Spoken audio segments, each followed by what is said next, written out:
to the Edifice of Trust podcast. The Edifice of Trust podcast is a thoughtful discussion of today's current events from the perspective of America's founding principles. Welcome. From heart-pumping music to head-thumping commentary. President Trump, despite my earlier podcast, Not Our Son of a Bitch, published October 24th, 2018, advising him that Saudi Crown Prince Mohammed bin Salman, or MBS, should not be our son of a bitch, has declared that indeed MBS is our son of a bitch. In a crass exposition of realpolitik, President Trump stated that the Saudis buy billions and billions of dollars worth of our stuff, and he does not want to harm this profitable relationship. For example, there is a pending arms sale to Saudi Arabia valued at $100 billion, and it is clear that the president does not want to jeopardize that cash inflow. Just the ticket to wipe out the nagging little trade deficit we have with that country. It is true that in the past, the United States has papered over the crimes committed by strategically important countries. I can't quite call tin-horn Latin American dictators like Anastasio Somoza an ally, but when you're fighting commies, the enemy of your enemy is your friend. And Iran is our enemy, and it is also the enemy of Saudi Arabia. So there you have it. Ironically, it was the assassination of journalist and editor Pedro Chamorro that was one of the contributing factors to Somoza's downfall. The Middle East is a really nasty place to do business. Saudi Arabia is not alone in sending out hit teams to assassinate rivals and dissidents. An Iranian diplomat was recently stopped by German police for transporting bomb materials that were intended to blow up a rally of Iranian dissidents in Paris. There is a bloody civil war in Syria.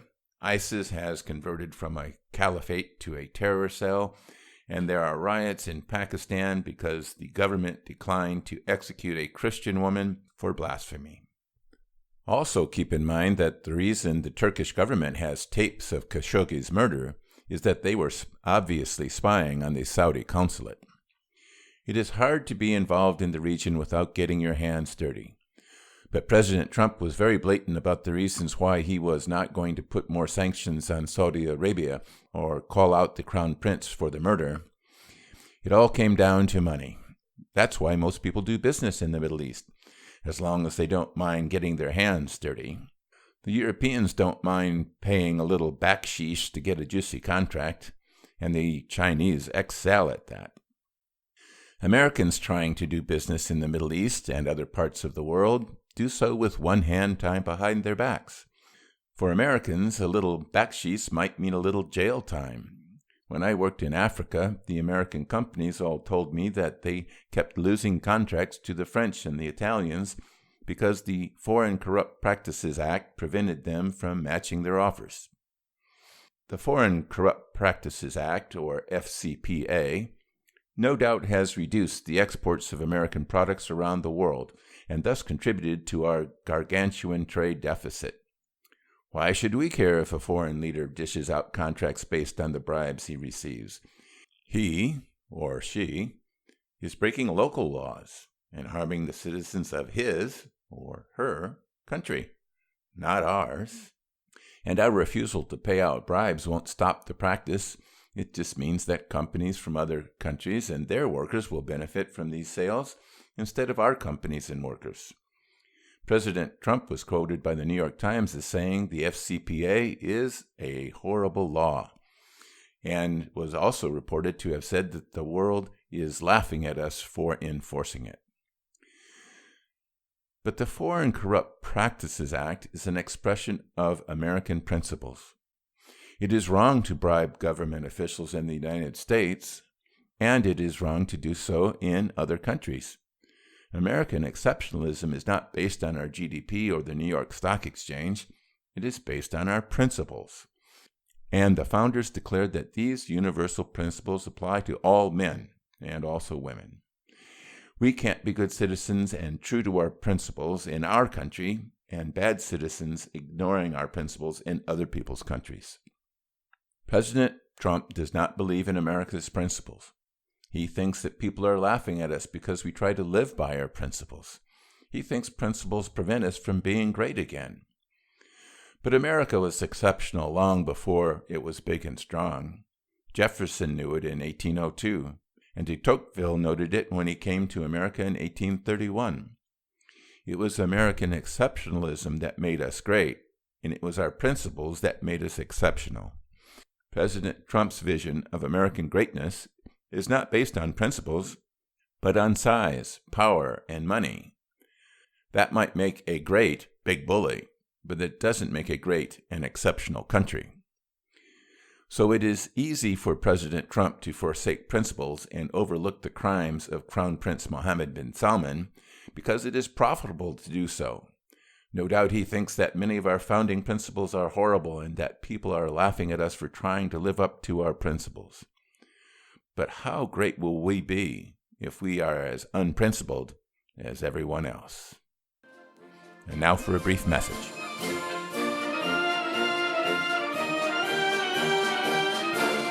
Don't forget, my latest book, 2017, A Trumpian Year in Review, is now available in paperback and ebook versions on Amazon, Barnes & Noble, and iBooks.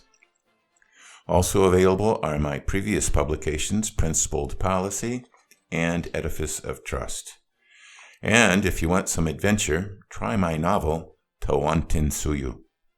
More information on these books, plus links to retail outlets, is available on my website, www.edificeoftrust.com. Thank you.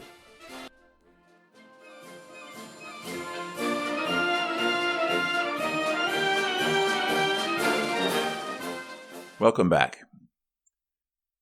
A while back, the finance ministry driver that was taking me to a meeting with local bankers told me that he greatly admired the United States because it operated under the rule of law, something unknown in his country. And one of my LinkedIn contacts from Central America describes herself as, quote, an economist in love with the free world and the rule of law. I think President Trump is wrong about people around the world laughing at us. The caravans of people fleeing their home countries to get into America by any means possible aren't laughing at us. The nearly 1 million people that are legal residents in the United States and annually apply to become citizens aren't laughing at us. The students that clamor to come here to study at our universities aren't laughing at us. No, I think the people that are laughing at us are crooks, criminals, and petty dictators who would be laughing at us from behind bars if they came to our country. They are envious, mean-spirited people that are jealous of our freedom and our prosperity. There are people that hate us and fear us, not because of our idealistic principles, but because of our violation of those principles time and time again for profit or power. We have looked the other way to other assassinations, coups d'etats, civil wars, and worse. We have been unfaithful to the people that have been faithful to us and good allies that feel betrayed. No, our American principles are not the problem. The problem is Americans not living up to their principles. Foreigners cannot understand how Americans can elect a president who views principles as weakness and contemptuously violates any principle that hinders his policies. A president that fraternizes and flatters dictators while insulting democratic leaders. A president that cannot tell the difference between being great big and greatness. The last presidential election was between two candidates that did not believe in America's founding principles. One disdaining any principles at all, and the other adhering to Marxist principles. And I fear the next presidential election will present us with the same dilemma. Thank you for listening.